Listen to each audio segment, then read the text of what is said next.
Assalamualaikum warahmatullahi wabarakatuh dan selamat pagi. Terima kasih atas kesempatannya. Perkenalkan, nama saya Akbar Samudin, Prodi Magister Arsitektur Universitas Tadulako, akan memaparkan materi terkait mata kuliah Sejarah Arsitektur yang berjudul Arsitektur Dunia Timur, Arsitektur Cina dari Sudut Pandang Feng Shui.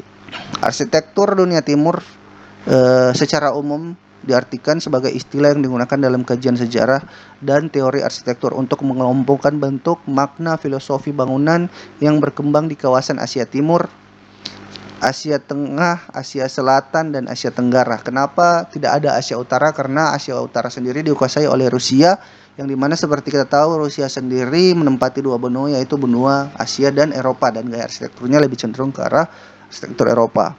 Nah, di sini keragaman arsitektur saya mengelompokkan berdasarkan beberapa wilayah, yaitu Asia bagian barat, yaitu Timur Tengah atau arsitektur Islam dengan teori Islamic Geometry. Kemudian Asia Selatan yaitu arsitektur India atau Hindu-Buddha dengan teori kosmologi mandala, Vastu Sastra. Dan Asia Timur sendiri di sini ada dua, yaitu arsitektur Cina dan arsitektur Jepang dengan teori wabi-wabinya, dan arsitektur Cina dengan teori Feng Shui-nya. Arsitektur Asia Tenggara termasuk ini Nusantara dengan konsep kosmologi Nusantara. Oke, arsitektur Cina dari fondasi Feng Shui dapat diartikan arsitektur yang berkembang beberapa ribu tahun yang lalu dengan penekanan pada nilai-nilai spiritual, keseimbangan, keharmonisan manusia dan alam. Feng Shui sendiri merupakan sistem filosofi yang mengatur tata ruang sesuai energi alam semesta atau disebut Qi. Sejarah arsitektur Cina sendiri berkembang sudah dari abad sebelum Masehi, yaitu 1046 sampai 256 sebelum Masehi. Tepatnya pada zaman dinasti Zhou dan mencapai bentuk klasiknya pada masa dinasti Tang dan dinasti Ming.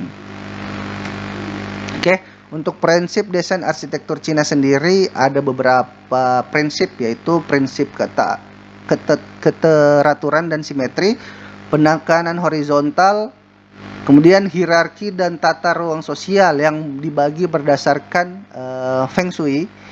Di sini ada bangunan pintu utama yang menghadap ke arah depan.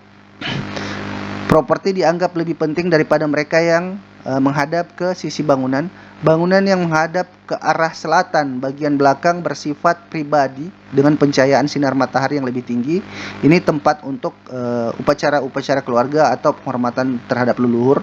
Bangunan yang menghadap ke arah timur barat merupakan tempat yang ditempati oleh anggota keluarga yang lebih muda, sedangkan bangunan di dekatnya atau bagian depan ditempati oleh pegawai ataupun pembantu. Bangunan yang menghadap ke arah depan di bagian belakang komplek digunakan untuk kamar perayaan ritual dan penempatan ruang leluhur. Kemudian yang terakhir adalah digunakan sebagai tempat penyimpanan, itu bagian belakang untuk penyimpanan kamar budak dan dapur. Untuk material, struktur, dan ornamen sendiri, material utama pada zaman itu yaitu menggunakan konstruksi kayu, batu bata, dan batu sebagai material utama. Kemudian sistem join strukturnya adalah sambungan pen tanpa paku atau menggunakan pasak.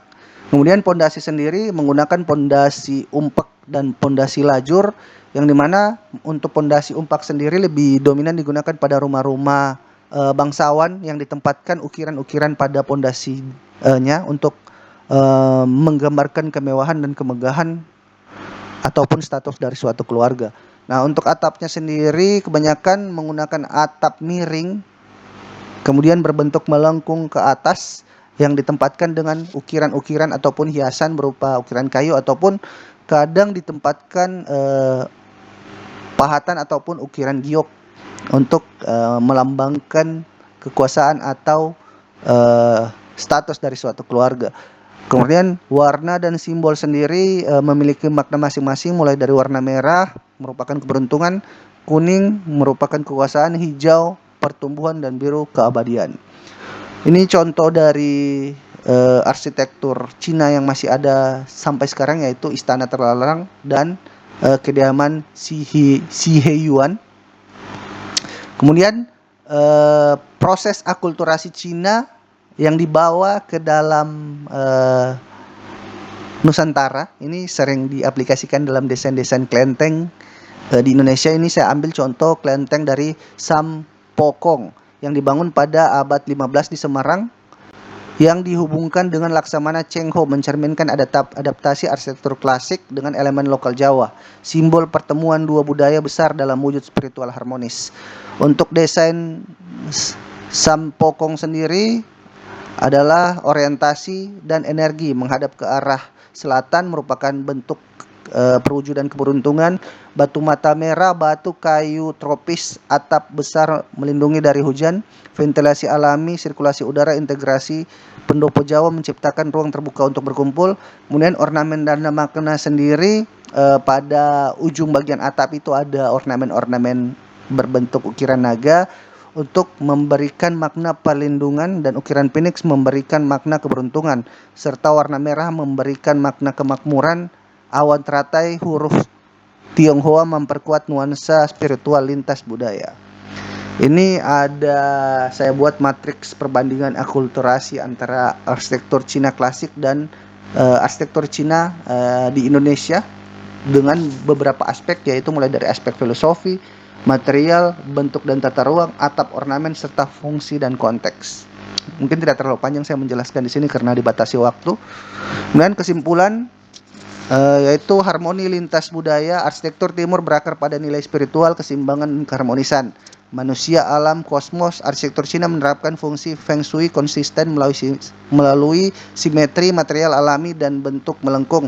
Di Indonesia, kelenteng Sampokong membuktikan adaptasi prinsip Cina dan kearifan Nusantara, bukan hanya warisan visual tapi menjadi media penyatu lintas budaya dan nilai spiritual. Itu mungkin yang dapat saya jelaskan. Lebih dan kurangnya saya mohon maaf. Wabillahi taufiq wal hidayah. Wassalamualaikum warahmatullahi wabarakatuh.